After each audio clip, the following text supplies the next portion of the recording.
Hi friends, ఈరోజు మన video topic pan కార్డ్లో ఏదైనా స్పెల్లింగ్ మిస్టేక్ కానీ పుట్టిన తేదీ కానీ మార్చుకోవాలి అనుకుంటే, అలాగే పెళ్ళైనటువంటి అమ్మాయిలు వాళ్ళ యొక్క ఇంటి పేరు మారుతుంది కాబట్టి ఆ యొక్క ఇంటి పేరుని కూడా మార్చుకోవాలి అని అనుకోవడం జరుగుతుంది.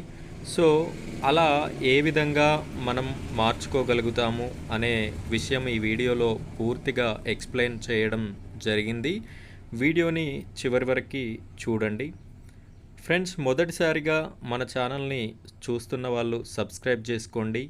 ఈ వీడియో నచ్చినట్టయితే లైక్ చేయండి. ఫ్రెండ్స్, మన ఛానల్లో తెలంగాణ, ఆంధ్రప్రదేశ్ రాష్ట్రానికి సంబంధించిన గవర్నమెంట్ స్కీమ్స్, అలాగే గవర్నమెంట్ రిలీజ్ చేసేటటువంటి జాబ్స్కి సంబంధించిన పూర్తి వీడియోస్ అప్లోడ్ చేయడం జరుగుతుంది. మీకెవరికైతే అలాంటి వీడియోస్ నోటిఫికేషన్ రూపంలో రావాలి అనుకుంటున్నారో వారు మన ఛానల్ని సబ్స్క్రైబ్ చేసుకోండి. ఇక మన వీడియో టాపిక్లోకి వెళ్ళిపోదాం.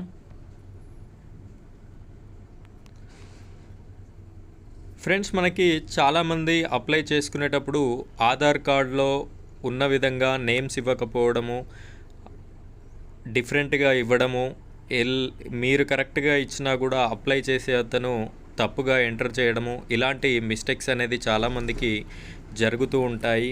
సో అలాంటి మిస్టేక్స్ని మనం ఏ విధంగా కరెక్షన్ చేసుకోవాలి, మళ్ళీ కొత్త పాన్ కార్డ్ అనేది కరెక్షన్ అయిన పాన్ కార్డుని ఏ విధంగా మనం పొందాలి అనే విషయం మీకు పూర్తిగా చెప్పడం జరుగుతుంది. అదేవిధంగా ఎవరైనా పెళ్ళి అయిన వారు ఇంటి పేరు కూడా ఏ విధంగా మార్చుకోవాలి అనే విషయాన్ని నేను ఇప్పుడు చెప్తాను, చూడండి. ఫ్రెండ్స్, ఇక్కడ చూడండి, అనెక్సర్ ఏ అనే సర్టిఫికెట్ ఒకటి ఉంటుంది. ఈ ఫామ్ అనేది మీరు నెట్ సెంటర్లలో అడిగినట్టయితే ఇస్తారు. ఈ అనెక్సర్ ఏ అనే ఫామ్ని మీరు తీసుకొని దానిపైన మీ యొక్క ఫోటో అనేది అతికించి కింద డీటెయిల్స్ ఉన్నాయి చూడండి, ఆ డీటెయిల్స్ అన్నీ కూడా ఫిల్ చేయాలి. అంటే మీరు ఏదైతే కరెక్ట్ డీటెయిల్స్ ఎంటర్ చేయాలి అనుకుంటున్నారో ఆ యొక్క డీటెయిల్స్ అనేది ఎంటర్ చేయాలి. ఎంటర్ చేసిన తర్వాత ఈ కాపీని మీరు గెజిటెడ్ సైన్ ఎవరైతే ఉంటుందో గెజిటెడ్ సైన్ గౌట్ స్కూళ్ళలో పీజీహెచ్ఎంస్కి గెజిటెడ్ సైన్ ఉంటుంది. అలాగే గ్రీన్ పెన్ ఉన్న వాళ్ళు చాలామంది ఉంటారు, గ్రూప్ 1 అధికారులు వీళ్ళందరూ కూడా ఉంటారు.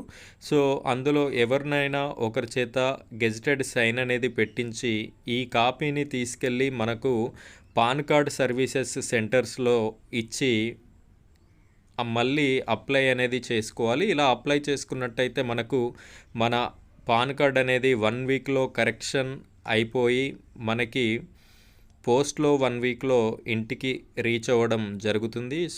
ఈ విధంగా తప్పుగా ఉన్నటువంటి పాన్ కార్డుని మళ్ళీ కరెక్షన్ చేసుకొని కొత్తది పొందడానికి అవకాశం ఉంటుంది. ఫ్రెండ్స్, ఈ వీడియో మీకు నచ్చినట్టయితే లైక్ చేయండి, షేర్ చేయండి, మన ఛానల్ని సబ్స్క్రైబ్ చేయండి. Thank you friends.